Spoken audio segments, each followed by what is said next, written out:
Saya malah menyarankan jangan melarang anak bawa HP di sekolah misalkan. Ya silahkan bawa HP, tapi HP itu digunakan untuk kepentingan pembelajaran. Sehingga kalau konsep ini ditanamkan sejak dini, saya kira program dari EI itu saya kira bagus. Makanya IT ya otomatis itu ya, karena itu keperluan mendasar pada saat ini. Tapi kalau akhlaknya enggak, sekarang orang pinter tapi akhlaknya nggak bagus, ya percuma juga, nggak digunakan di dalam kepentingan bangsa dan negara ini. Harus ada pemetaan dulu yang dilakukan oleh sekolah. Rata-rata kalau sekolah di kota besar sudah semua punya, Mbak. Tapi yang di desa-desa sangat sedih. Jangankan laptop, aliran WiFi-nya aja, koneknya sulit dan lain sebagainya, itu kan juga mempengaruhi.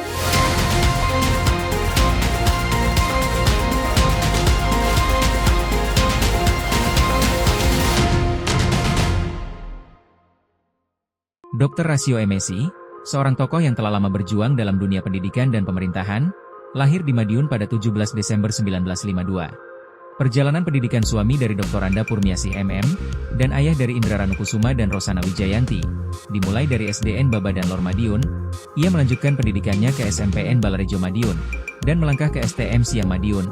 Di tahun 1973, Dr. Rasio menyelesaikan pendidikan sarjana muda di bidang matematika di IKIP Surabaya, dan melanjutkan studi S1 di bidang ilmu pendidikan.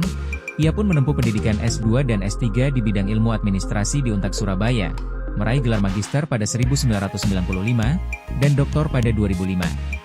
Dalam dunia karir, perjalanan Dr. Rasio dimulai sebagai seorang guru pada tahun 1978.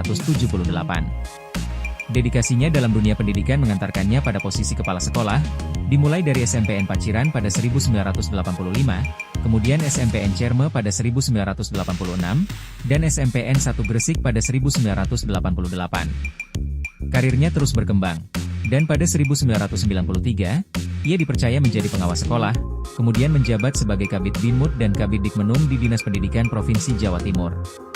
Pada 1998, ia menjabat sebagai Kormindiknas Jatim, sebelum akhirnya pada 2001, ia dipercaya untuk memimpin sebagai Kepala Dinas Pendidikan Jawa Timur.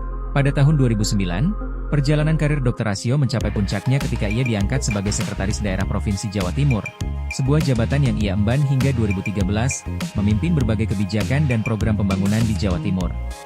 Di dunia legislatif, Dr. Rasio melanjutkan pengabdiannya sebagai anggota DPRD Jawa Timur, menjadi bagian penting dalam pembuatan kebijakan yang berpihak pada rakyat, serta berkomitmen untuk kemajuan provinsi ini.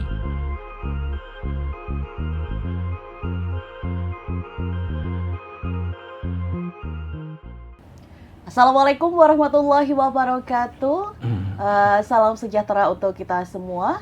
Om Swastiastu, Namo Buddhaya, dan salam kebajikan.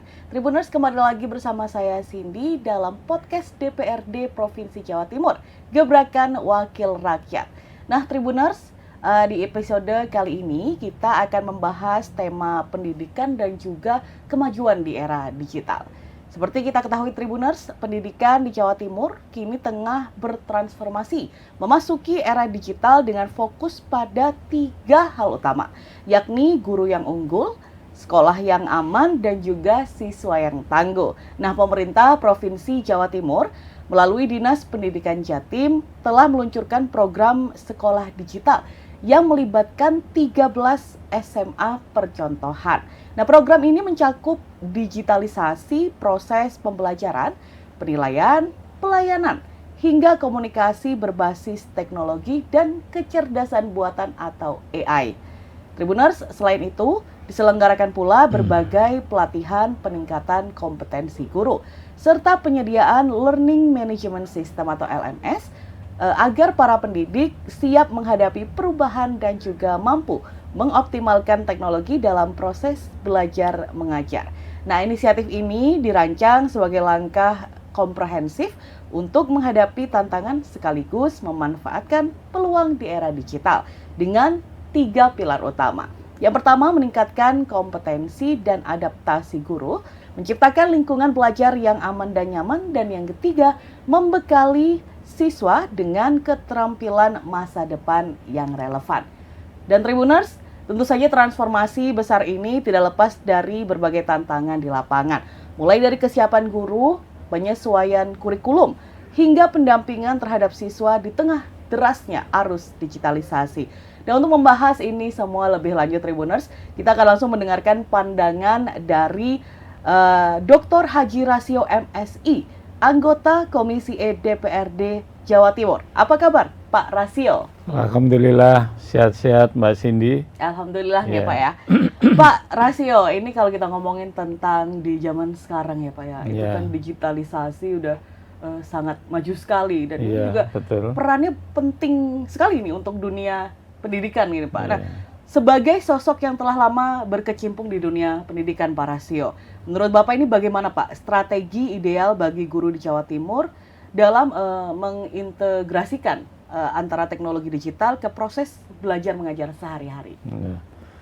Jadi begini Mbak Cindy, memang sekarang ini era digital semakin canggih, optimal, dan ini sebenarnya untuk menangani permasalahan generasi muda tahun 2045. Harapannya generasi muda menguasai IT, kemudian dengan digitalisasi yang bagus, anak-anak itu harus dipersiapkan dengan baik. Sekarang kurikulum pun diserahkan pada guru. Akhirnya nantinya guru itu diharapkan bagaimana implementasi daripada kurikulum itu dilakukan sebaik-baiknya. Makanya kuncinya adalah guru yang punya kompeten, kemudian muridnya tangguh tadi, kemudian tentu dampaknya pada sekolah yang unggul. Guru ini adalah alat yang paling menentukan. Semua itu kuncinya pada guru. Era IT, era pembelajaran, dan lain sebagainya, kuncinya pada guru. Makanya guru harus dipersiapkan. Tugas guru ini tergantung dari kepala dinas pendidikan yang menangani. Kalau SMA, SMK adalah kepala Diknas Provinsi, kalau SMP, SD adalah kabupaten kota se-Jawa Timur, kemudian dinas provinsi dibantu oleh kepala cabang dinas kabupaten kota. Saya sangat setuju sekali dengan kebijakan dari Kementerian Pendidikan Dasar dan Menengah, era IT dengan pembelajaran AI, artificial intelligence, kemudian anak-anak didorong terus, tetapi kalau gurunya tidak dipersiapkan dengan baik ya percuma saja. Makanya ini tanggung jawab teknisnya ada pada kepala Diknas Provinsi dan juga masing-masing cabang dinas kabupaten kota se-Jawa Timur. Dilakukan pelatihan. Sebenarnya yang dikehendaki dari Menteri Pendidikan Dasar dan Menengah itu seperti apa? Makanya Menteri sendiri juga harus melakukan pelatihan, mengundang guru-guru, dipersiapkan dengan baik. Kalau berdasarkan peraturan Menteri Pendidikan Dasar dan Menengah itu dimulai kalau SD dari kelas 1, kalau SMP juga kelas 1, kalau SMA itu kelas 10. Dan tadi dikatakan di Surabaya sudah ada 13 lembaga yang menjadi percontohan, makanya nanti 13 lembaga sebagai uji coba itu juga harus bisa menularkan pada guru di masing-masing kabupaten kota. Saya optimis karena pembelajaran sekarang ini kan harus canggih, karena kalau nggak mengikuti perkembangan juga akan ketinggalan zaman. Tetapi yang paling penting juga jangan meninggalkan karakter daripada siswa. Nanti era IT-nya dikejar, tapi fondamen atau fondasi secara akhlak itu tidak diperhatikan dengan bagus. Pak Rasio, dalam dunia pendidikan berarti kan ada perpindahan yang cukup signifikan antara yang konvensional ke digitalisasi. Tantangannya itu seperti apa sih Pak? Ya tentu daerah di Jawa Timur itu tidak sama rata gitu ya. Artinya karena kalau digital itu harus sarana prasarana memadai, kemudian konektif dari misalkan HP WiFi aja, beda antara misalkan Surabaya dengan daerah yang di ujung Pacitan, itu yang harus diperhatikan. Makanya nanti pertama tentu masing-masing cabang dinas yang SMA SMK dipetakan. Daerah ini misalkan alirannya bagus, daerah ini dan lain sebagainya, karena era IT itu ya paling enggak WiFi-nya harus optimal. Kalau enggak ya sulit juga. Kita kan sudah melaksanakan pembelajaran di era COVID dulu. Misalkan pembelajaran jarak jauh dan lain sebagainya. Karena coding kompetensi artificial ini nanti juga salah satunya sarananya itu. Makanya saya mohon pendataannya dilakukan dengan baik oleh cabang dinas di kabupaten kota, nanti dilaporkan pada provinsi, dan saya kira tidak bisa disamaratakan. Daerah-daerah yang kota saya kira sudah bagus. Jika gurunya ditatar dulu, dilatih dulu, apa sih yang dimaksud dengan pembelajaran EI itu dan lain sebagainya. Sebenarnya EI itu kan mendorong agar siswa itu misalkan bisa membuat program dengan IT itu, kemudian bisa memecahkan masalah pembelajaran dengan baik. Dulu pernah saya jelaskan pada Mbak Cindy, misalkan kita akan menghitung luas lingkaran gitu ya. Lingkaran itu kalau dulu zaman saya jari-jarinya 7, luasnya ya 22/7 kali 7 kali 7. Tetapi nanti di EI itu tidak seperti itu, luas lingkaran yang jari-jarinya 7 adalah demikian dan lain sebagainya. Kalau perlu dibuat programnya, kalau lingkaran jari-jari 7 kemudian luasnya ini dan lain sebagainya, sehingga nanti pembelajaran lebih singkat, lebih efektif, lebih singkat dan lebih cepat. Dan itu juga harus dikuasai oleh siswa. Gurunya menguasai, penguasaan siswa itu antara siswa yang satu dengan yang lainnya beda-beda juga. Makanya ini yang harus diperhatikan oleh guru. Saya menyarankan agar ada pelatihan guru dulu, guru ditatar. Guru itu adalah tanggung jawab kepala sekolah. Kepala sekolah dididik, didata dulu, ada perkumpulan K3S, kelompok kerja kepala sekolah.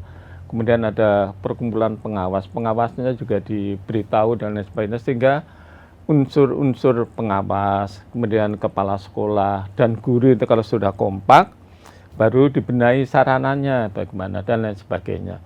Sehingga mohon dipersiapkan dengan bagus, karena memang nanti kalau nggak dipersiapkan peralatannya juga percuma juga. Kita menggunakan EI dan lain sebagainya, pemrograman yang seperti apa, seperti tadi saya contohkan, misalkan kita akan mencari volume kubus misalkan saja, kalau sisinya itu 3, kemudian volumenya berapa, itu ada program, dibuat program sehingga anak, tetapi program itu kan hasilnya, terakhir hasil, tetapi prosesnya itu perlu dijelaskan oleh guru kepada siswa, sehingga siswa itu benar-benar mengerti. Ini penting, sehingga nantinya diharapkan anak-anak itu sudah cepat pinter menggunakan IT, misalkan ada soal matematika, volume apa itu, misalkan jaring-jaring lingkaran dan lain sebagainya, menghitung, dan itu sudah ada rumusnya. Rumusnya dibuat oleh siswa sendiri menggunakan EI artificial sendiri, kemudian tetapi itu tidak cukup. Jadi rumus itu sebenarnya, misalkan tadi saya katakan luas lingkaran, ya lingkaran itu cara menghitung luas. Yang dimaksud luas lingkaran itu yang bagaimana? Itu harus difahami dulu, baru artificialnya kemudian memprogramkan untuk mencari misalkan luas lingkaran dengan jari-jari ini adalah ini dan lain sebagainya. Sehingga kalau itu iya, saya kira itu bagus. Sehingga pembelajaran cepat, ya. Anak bisa belajar sendiri di rumah. Karena pada umumnya anak-anak sekarang itu menggunakan HP itu tidak untuk kegiatan pembelajaran, tetapi untuk main dan lain sebagainya. Nah, itulah yang harus dipersiapkan dengan bagus. Saya malah menyarankan jangan melarang anak bawa HP di sekolah misalkan. Ya silahkan bawa HP, tapi HP itu digunakan untuk kepentingan pembelajaran. Sehingga kalau konsep ini ditanamkan sejak dini, saya kira program dari EI itu saya kira bagus. Ya. Oke, jadi memang harus pemerataan dulu dari gurunya ya Pak ya. Iya. Kita gurunya dulu, kemudian secara teknis itu Iya. juga memang harus merata se-Jawa Timur, kemungkinan harusnya bisa sampai ke se-Indonesia, tapi kita fokus Iya. utamanya ke Jawa Timur dulu. Iya. Baru kemudian nanti guru mendampingi siswa untuk memanfaatkan AI ataupun teknologi yang ada seperti itu ya Pak ya. Iya. Baik. Dan kemudian itu yang ada di lingkup sekolah Pak. Nah, ketika siswa pulang ke rumah itu kan ada peran orang tua juga. Nah itu seperti apa Pak? Peran orang tua menyikapi nih dalam perkembangan teknologi? Ya ini memang agak sulit juga karena orang tua kalau tidak memahami IT juga agak repot juga. Makanya orang tua juga belajar. Tapi saya yakin kalau orang tua sekarang itu di kota-kota besar ini sudah memahami sangat layak tentang IT ini dari HP saja dan sebagainya, sehingga anak-anaknya nanti kalau belajar di rumah menggunakan HP itu sudah, oh anak ini belajar. Makanya mohon perhatian dengan sangat dari wali murid itu juga mengikuti perkembangan anak didiknya, anak-anak putra-putrinya yang kita cintai bersama, sehingga kebijakan yang dilakukan oleh Dinas Pendidikan Provinsi Jawa Timur itu dipahami dengan bagus, pembelajarannya bisa diikuti oleh wali murid. Kalau perlu ya wali murid belajar, kalau perlu. Tapi saya kira wali murid itu tidak mengawasi saja pada saat anak belajar itu sudah bagus. Sekarang kan kadang-kadang sulit waktunya orang tua untuk mengawasi anaknya belajar dan lain sebagainya, sibuk sendiri. Artinya perhatian kepada anak-anak putra-putri yang kita sayangi, tanya, nak kamu sudah ada tugas dari sekolah apa dan lain sebagainya. Sehingga tanggung jawab pendidikan itu adalah tanggung jawab bersama. Tanggung jawab bersama itu ya terutama orang tua, gurunya kalau di sekolah, lingkungan masyarakat. Anak-anak sekarang ini sudah pinter-pinter semua Mbak, tetapi juga kalau tidak dikendalikan, tidak dibimbing dengan baik oleh orang tua ya kadang-kadang melakukan hal-hal yang tidak baik. Makanya nanti yang penting nanti Mbak Cindy, Dinas Pendidikan Provinsi memerintahkan kepada cabang dinas kabupaten kota mendata guru-guru yang mohon maaf aliran wifi-nya bagus, nanti didata, karena tidak semua daerah seperti itu. Kadang-kadang connect HP aja juga beda-beda antara daerah satu yang. Kalau itu sudah, yang kedua adalah pendataan guru yang sudah memahami itu dan bahkan dilatih. Ada guru-guru yang tadi dari 20 berapa lembaga SMA yang sudah belajar coding, artinya sudah mendahului, itu disuruh menularkan kepada yang lainnya. Kalau tidak begitu ya sulit. Terus sekarang juga bisa pembelajaran lewat IT, lewat misalkan Zoom dan lain sebagainya. Dengan cara yang sangat banyak sekali Mbak Cindy, artinya dipersiapkan dengan bagus, jangan sampai dengan perubahan itu justru menyulitkan para siswa. Ya. Baik, dan itu berarti juga pengaruhnya sangat penting sekali ya Pak ya, antara guru dan guru di sekolah, kemudian orang tua di rumah untuk perkembangan anak yang nantinya akan menjadi generasi emas di tahun 2045. Dan juga Pak Rasio, kita ngomongin tentang internet nih Pak Rasio, itu tidak terbatas. Apa saja itu ada di internet. Yang mana bagus, sangat bagus ya ketika perkembangan dunia digital ini bisa membuat kita lebih mudah dalam memahami berbagai hal, membantu, dan juga apalagi ada artificial intelligence itu bisa sangat membantu sekali untuk membuat itu tadi seperti Pak Rasio ada coding, program-program seperti itu. Cuma kita tidak bisa memungkiri bahwa ada sisi negatif yang seharusnya tidak dijamah oleh para murid, para siswa gitu, para. Nah itu tuh menurut para siswa itu seperti apa Pak? Cara untuk membatasinya itu, karena silakan. Jadi begini Mbak, memang tadi saya katakan coding, AI itu kan sebenarnya pengembangan yang dimiliki kemampuan oleh siswa. Siswa di dalam tujuan pendidikan itu prinsipnya mencerdaskan kehidupan bangsa. Jadi cerdas yang dimaksud sini, cerdas hatinya.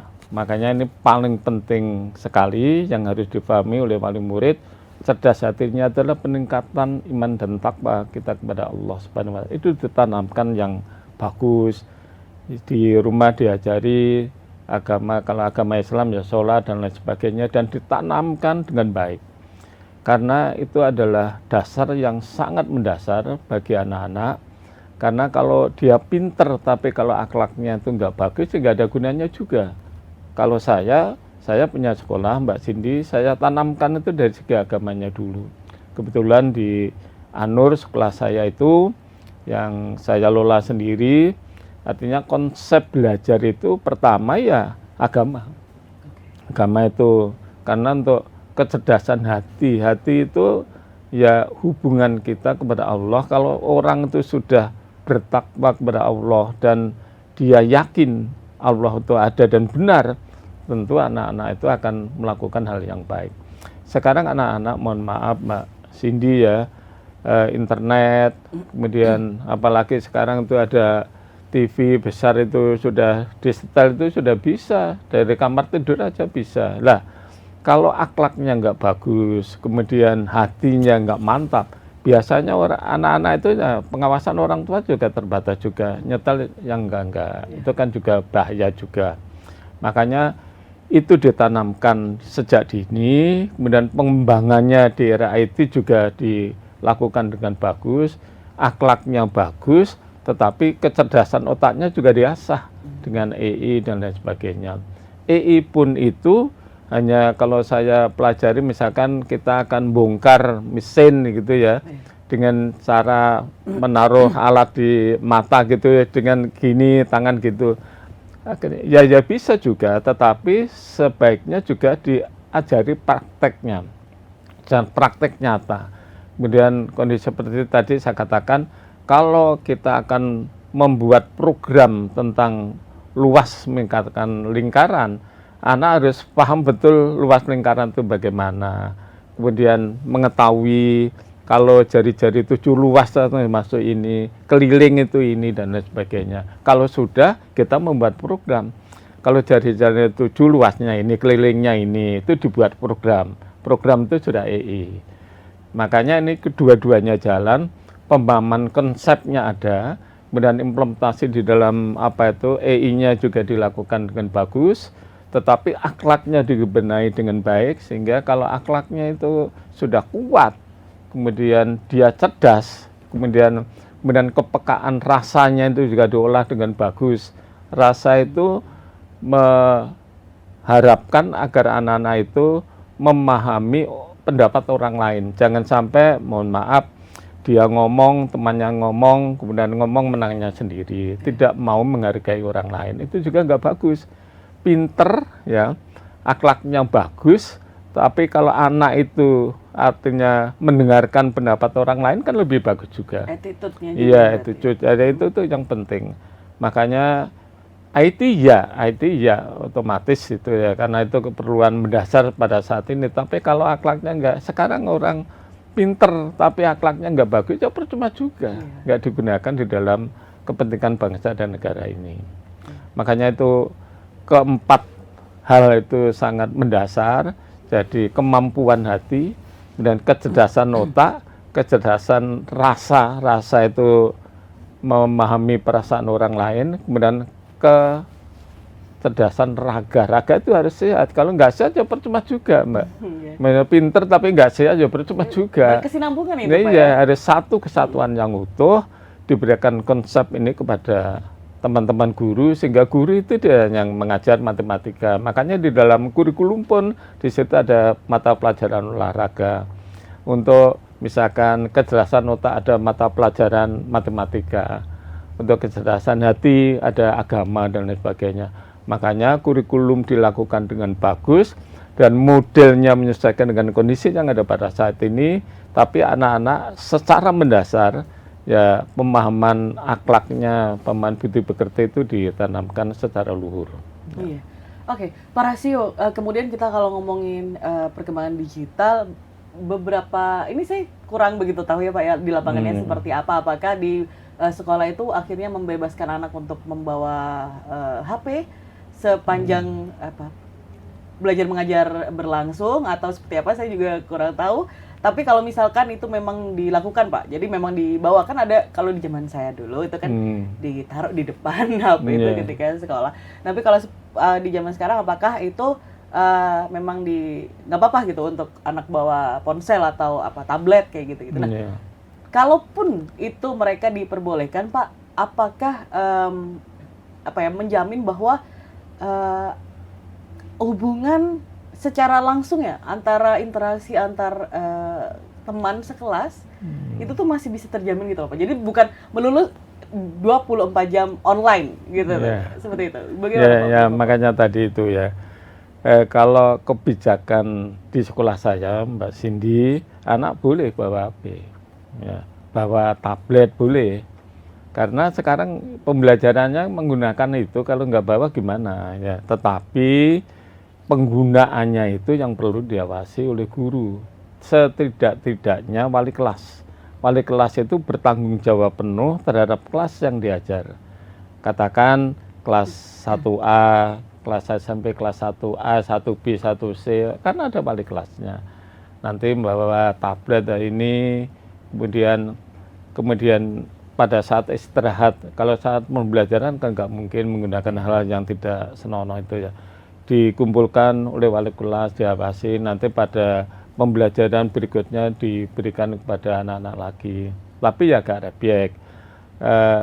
Kalau nanti misalkan pemahaman anak itu konsepnya sudah diketahui dengan benar, saya kira anak bisa diberikan tanggung jawab. Tentu sekarang masing-masing, mohon maaf ya, masing-masing kan bisa dipasang misalkan IT, misalkan apa itu, video dan lain sebagainya, sehingga pengawasannya itu bisa dari jauh, tidak harus di dekat itu. Karena anak-anak itu kalau nggak diawasi juga bahaya. Nanti diberikan kesempatan bawa HP, bawa tablet, misalkan dan lain sebagainya, malah nanti connect dengan teman-temannya yang tidak bagus. Makanya ini kita harus hati-hati, tetapi anak-anak yang paling penting itu diberikan dasar dulu. Kenapa harus misalkan iman dan takwa?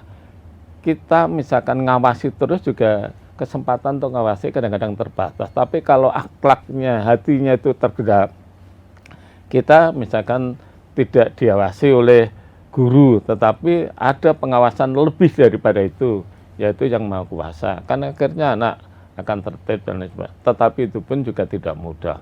Kebiasaan-kebiasaan ini harus ditanamkan sejak dini kepada anak-anak, sehingga anak-anak sudah tanggung jawab penuh. Kalau masuk ke kelas, karena bawa HP, bawa tablet, dan lain sebagainya, ya mesti pembelajarannya kan mesti buka HP juga. Nggak bisa itu. Sekarang sudah nggak bisa gitu ya. Makanya kalau dilarang gimana ngelarangnya? Pembelajaran EI itu salah satunya itu. Memang kesadaran anaknya juga sangat perlu. Makanya ya, kesadaran ini ditanamkan konsep yang mendasar, artinya akhlak dulu dibenahi dengan baik. Kemudian nanti dipantau lewat lewat Zoom dan lain sebagainya, kan bisa juga. Ada juga alat yang untuk mengecek apa yang di tracking seperti gitu kan, yang apa yang diakses oleh anak itu juga bisa melalui itu gitu ya. Ya bisa juga, sekarang canggih juga, artinya atau alat-alat yang lebih mengetahui apa yang dilakukan siswa, nomor HP-nya misalkan disuruh menyerahkan, itu yang dipantau dan sebagainya, sehingga nanti pada saat pembelajaran kalau dia melakukan hal-hal di luar itu ya wali kelasnya menegur dan lain sebagainya.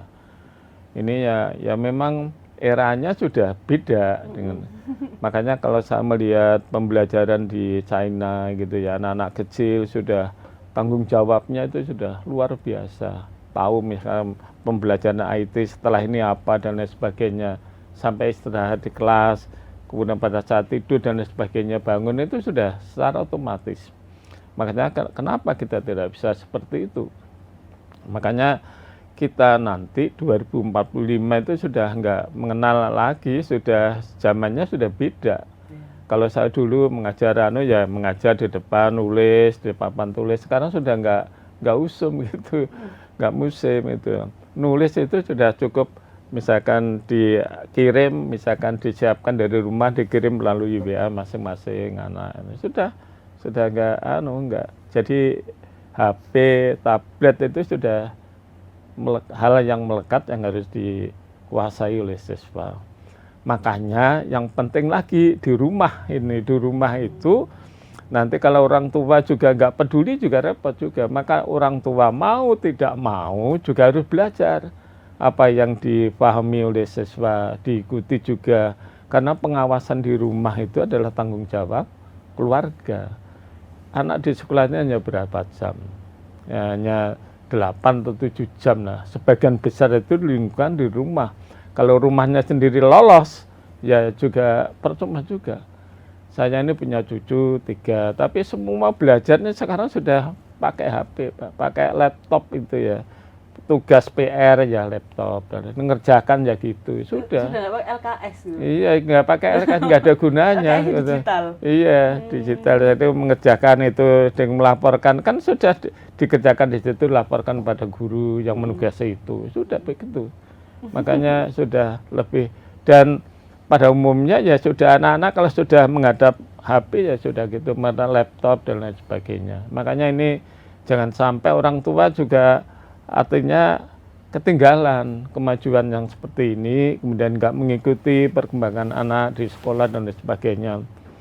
Ini saya kira anak-anak itu belajar, misalkan sesuatu akan tampil itu ya, tampil tari itu Mbak, download dia di laptopnya dulu tari apa ini, kemudian ditiru, belajar sendiri.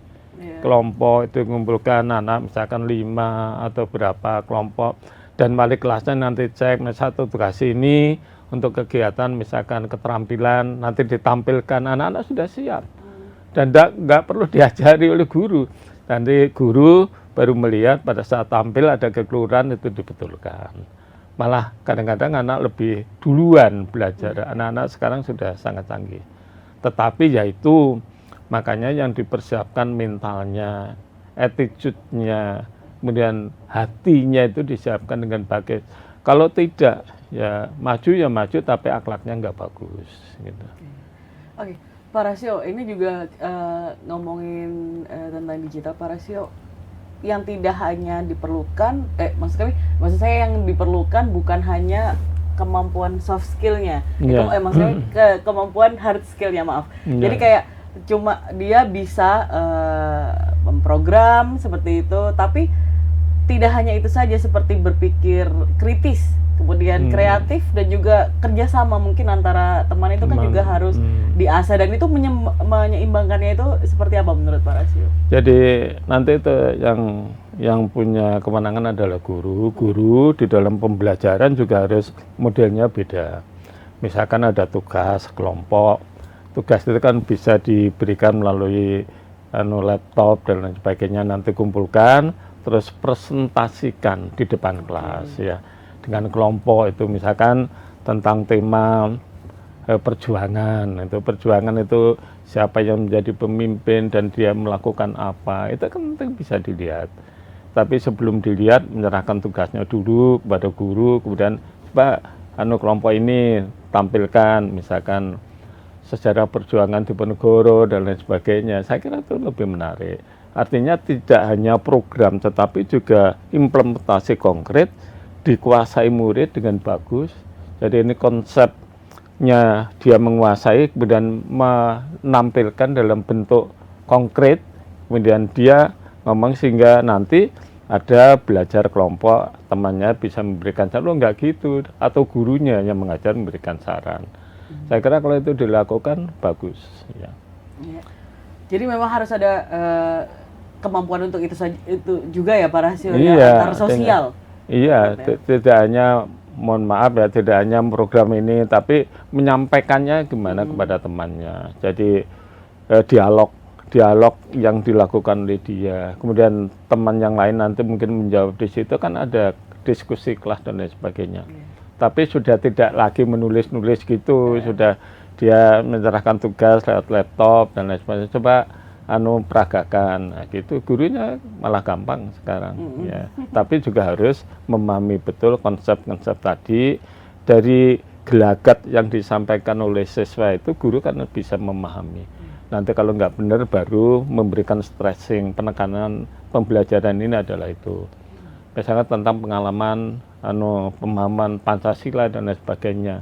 Coba implementasikan keadilan sosial bagi seluruh rakyat Indonesia dan lain, atau permusyawaratan rakyat dan lain sebagainya, itu bisa di konsep, kemudian kerja kelompok, bisa kerja kelompok tidak harus kumpul, sekarang kerja kelompok sudah IT ya sudah dari kamarnya masing-masing. Iya, betul. Pada saat presentasi itu dinilai oleh guru, diarahkan oleh guru dan lain sebagainya, nilai-nilai kebersamaan, nilai-nilai kegotong royongan. Jangan sampai misalkan bagaimana menyanggah pendapat orang lain, nanti kan kelihatan di situ.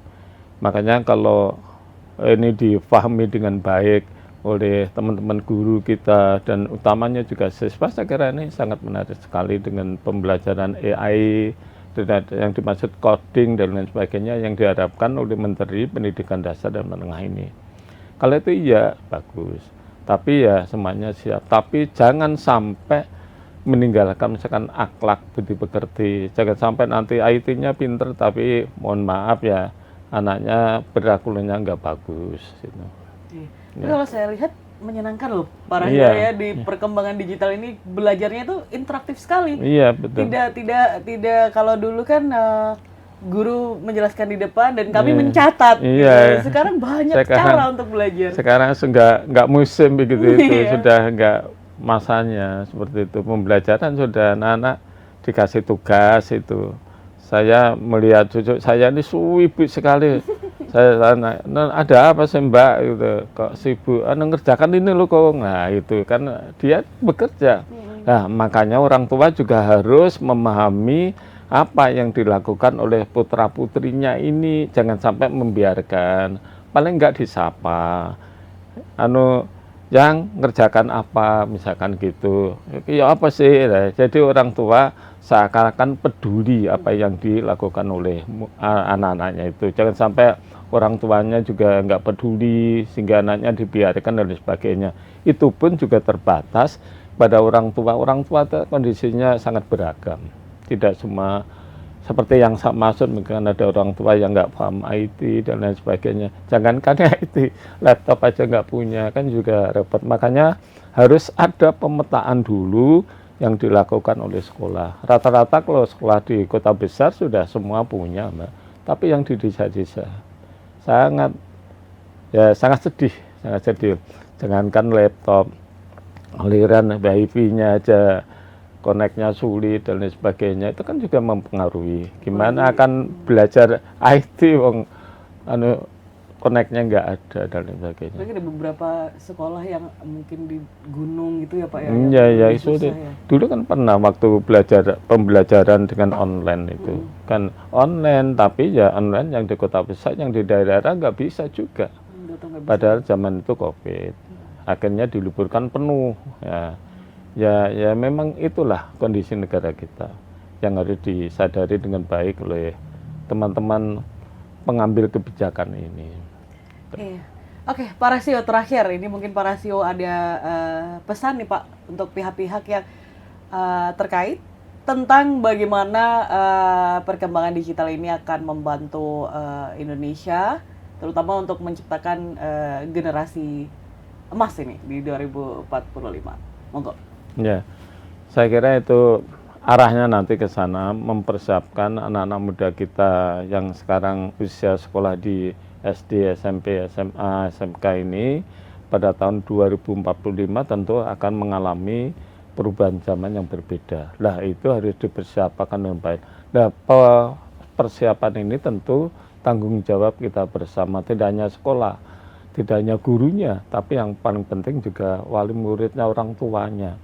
Dan mengikuti apa yang dilakukan oleh anak didiknya, putra-putri yang kita cintai bersama. Kemudian diikuti apa yang dilakukan oleh anak-anak kita, jangan sampai dilepas.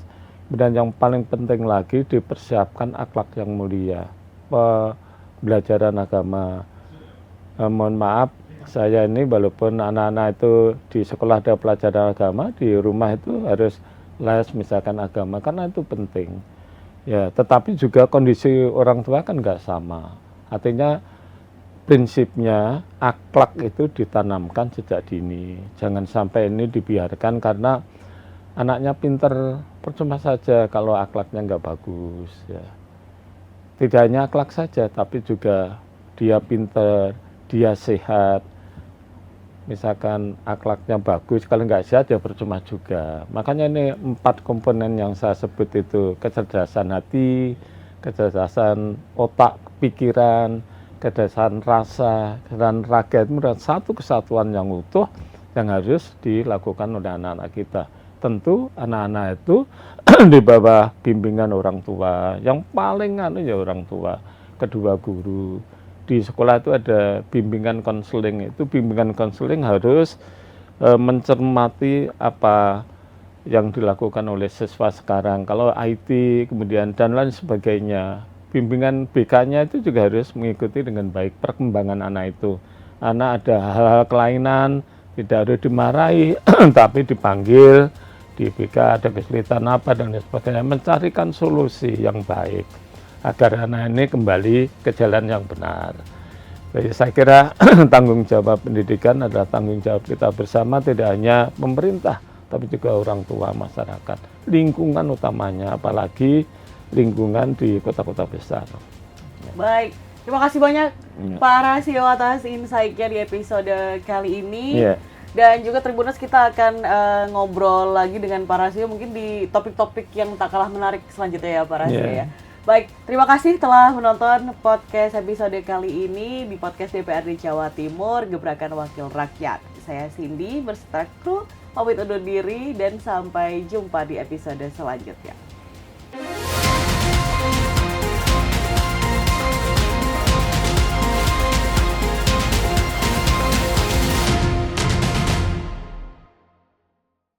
Download Tribun X sekarang, menghadirkan lokal menjadi Indonesia.